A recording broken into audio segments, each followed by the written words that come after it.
Hello mga kabibig! Welcome back sa ating bagong YouTube channel. Ito ang pinakamaingay na YouTuber sa lahat ng YouTube. Ako si Kabibig, maglabak-labak na ta with evidence. Nakakahiya naman ito si Atty. Verhiligutan. Gusto niyang pahayain si Gina Acosta. Sinasabi niyang hindi po ba required sa SDO ang pagkakaroon ng common sense? Itong si Gina Acosta, sinagot si Ligutan. Sabi niya, may utak po ako, Your Honor. O, di ba? Ang galing ni Miss Gina. Ito talaga si Ligutan, no? Ay, ewan ko sa'yo, Ligutan. Gusto mo talagang magligot-ligot. Gusto mo talagang paepa. O, di, sinupalpal ka ni Gina Acosta. Huwag mo kasing pahiyain ang isang tao. Parang, alam nyo, parang minamaliit na si Gina Acosta. Parang sa isip nila ba, si Gina Acosta, boba, walang pinag-aralan, walang alam. Bakit ba ito kinuha ni BP Sara? Hindi nga marunong magtagalog, pati mag-English. Wow! Ang galing yung mag-conclude ha, ang galing yung maghusga ng tao. Kinuha siya ni BP Sara, it's because alam ni BP Sara paano siya magtrabaho. Baka itong si Mas Gina Acosta, mas magaling pang magtrabaho ni Atty. Ligutan. Di ba? Mas dedicated, mas committed sa kanyang trabaho. At wag yung namang ismulin si Miss Gina Acosta. Sabihan yung, hindi po ba required sa SDO ang magkakaroon ng common sense? Wow, grabe naman, no? Grabe naman si Ligutan. Parang sobrang believe sa sarili. Sobrang feeling siya na ang matalino, siya na magaling kasi lawyer siya. Huwag naman po yung pahiyain ang tao. Well, naintindihan namin kasi trabaho niyo bilang lawyer, kailangan yung pigain hanggat umamin itong si Miss Gina Acosta. Pero iba ang dating sa mga tao at iba ang dating ni Miss Gina Acosta. Alam nyo kung paano sinagot Miss Gina Acosta, may utak po ako, Your Honor. O, di ba? Sampal kay Ligutan. Si Ligutan nagmamarunong parang wala, dapat may common sense. Si Miss Gina Acosta alam din niyang sumagot. I'm sure itong si Miss Gina Acosta nagpipigil lang to Grabe yung humility ni Miss Gina Acosta.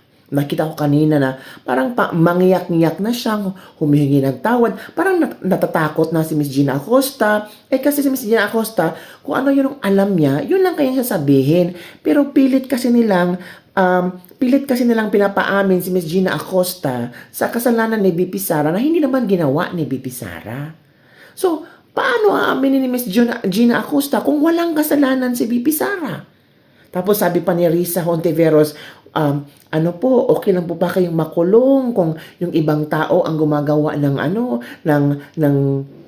for example, yung ginagawa nilang like VP Sara, si VP Sara ang nagmando sa inyo, tapos ikaw yung officer, okay lang ba sa inyo na ikaw ang sasalo sa lahat? Ano ba yan? Parang guilty tripping? Or blackmailing na dapat ma-brainwash nyo si Miss Gina Acosta. Ano ba naman yan? Ano bang klaseng, ewan ko nga ba sa impeachment trial na ito. Gusto nang palabasin, halatang-halata na talaga nga gusto yung palabasin na si BP Sara may kasalanan. Wala namang notice of disallowance ang COA. Paano yan? Dapat doon tayo sa mga dokumentong nirelease. Walang notice of this. Pati confidential funds ni BP Sara nung mayor. Hinalukat nila. Diba? So talagang combined powers. Mga Tulfo brothers, si Risa, they combine powers na talaga, Kabibig. Para makuha nila si Gina Acosta, mind condition nila si Gina Acosta na, sige, Miss Gina Acosta, hindi ka masasabi ng katotohanan, ikaw ang makukulong, si BP Sara, hindi niya makukulong. Yun ang gustong ipa-point out nila kay Gina Acosta. Si Ligutan, madami yan, the prosecutor, yun ang gustong ilantad, iharap nila kay Miss Gina Acosta. Pero si Miss Gina Acosta, hindi, parang parang ito yung nalaman ko, ito yung katotohanan na bit-bit ko. Ano bang gagawin ko? Ito yung alam ko. Ano bang gusto niyong sabihin ko? 'Di ba? Ano bang gusto niyong sabihin na ganito, ganyan si BP Sara? Hindi naman Sabi pa ni Miss Gina Acosta, tiwala ako na alam ni BP Sara kung ano ang kanyang ginagawa. O 'di ba?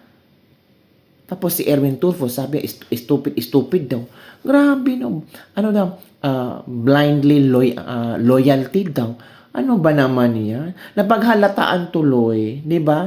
O ito kabibigyan yung mga ibang mga videos na nakuha natin kanina.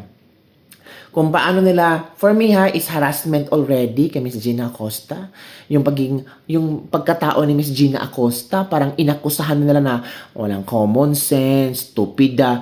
Ang sakit no, kung ako yung pamilya ni Miss Gina Acosta, parang ako yung magalit para sa inay ko, na parang pinapahiya nyo, na parang gusto yung mapanood sa buong mundo na ang nanay ko, yung kapamilya ko ay bobo.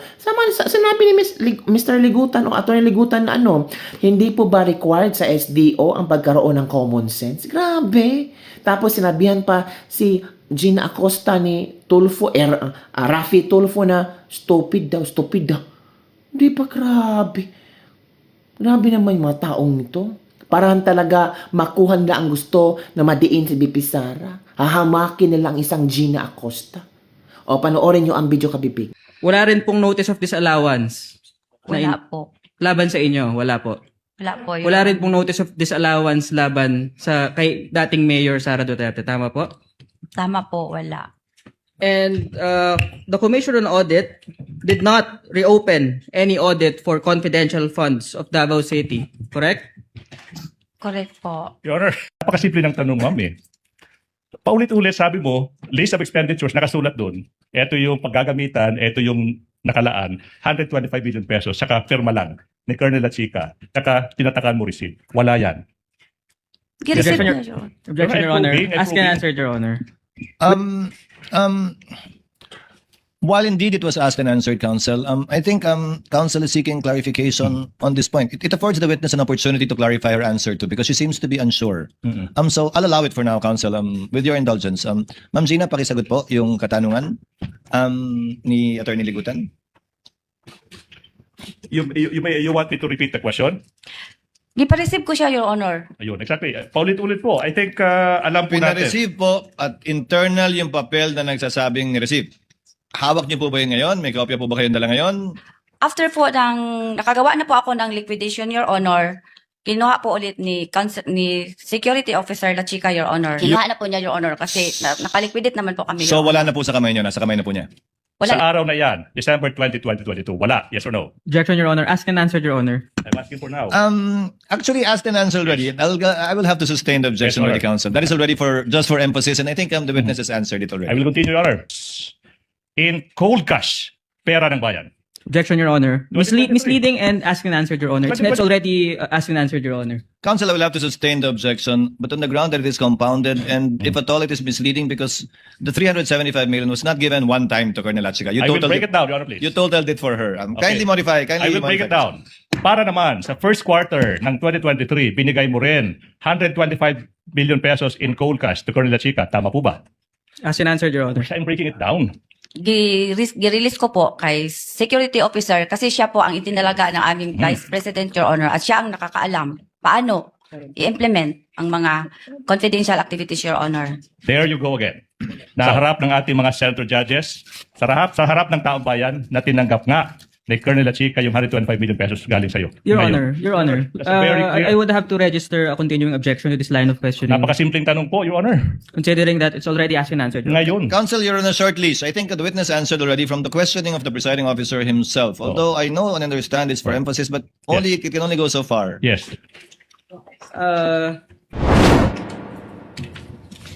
Ma'am Gina, kaya po ba paulit-ulit ang sagot nyo kanina? Kasi paulit-ulit lang rin po yung tanong sa inyo.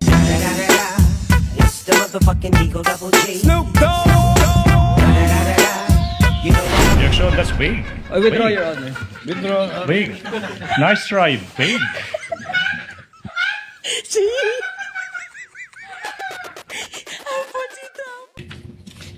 Ma'am Gina, kaya po ba paulit-ulit ang sagot nyo kanina?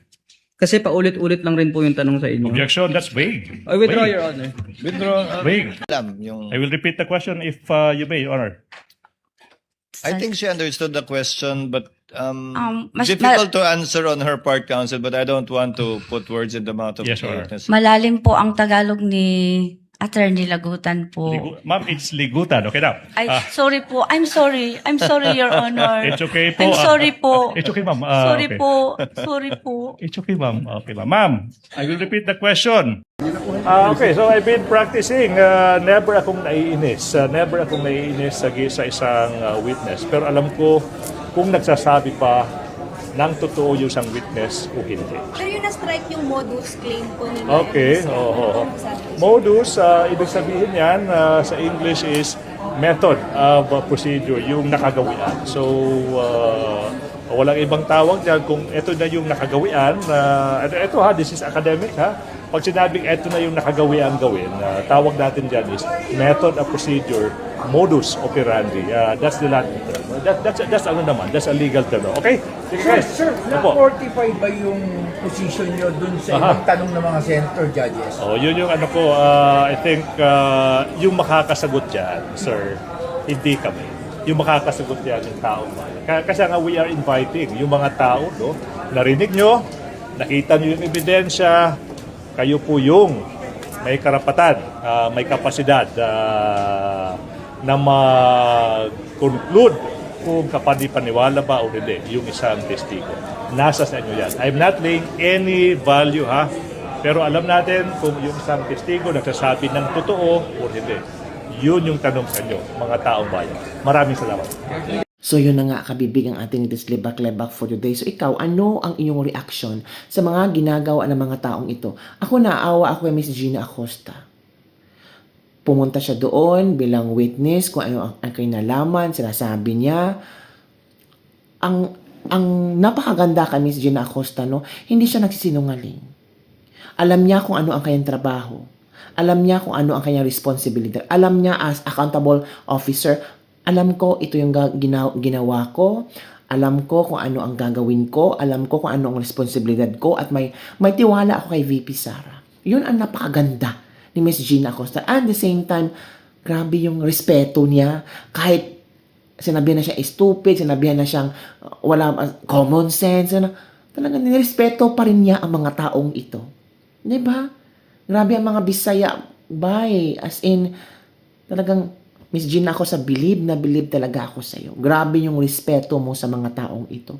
I know, nanginginig ka, natakot ka, because hindi mo alam kung ano ba ang mga tanong nila, pero pinaniniwalaan mo at lang kinakapitan mo yung katotohanan na alam mo. With that, congratulations, Miss Gina Acosta. Nakuha mo ang simpatiya ng maraming tao. Nakuha mo ang what do you call, yung mga tao naaawa sa iyo. Naaawa in the sense na talagang parang nilait ka eh. Na dapat sana hindi ka nun. Dapat sana nirespeto ka bilang witness at bilang tao. Pero sabihan ka na stupida, wala ba kang common sense? Parang, kung kahit hindi ko kaano-ano sa Miss Gina Acosta, kahit na tinignan natin sa TV, nasasaktan tayo bilang Pilipino. Nasasaktan tayo bilang tao na yung itong witness na ito ay magsasabi ng katotohanan tapos pilit niyuyurakan ang pagkatao, mga kapipig. So ikaw, ano ang inyong komento? Don't forget to like, subscribe, and share this video. Bye everyone! See you next time!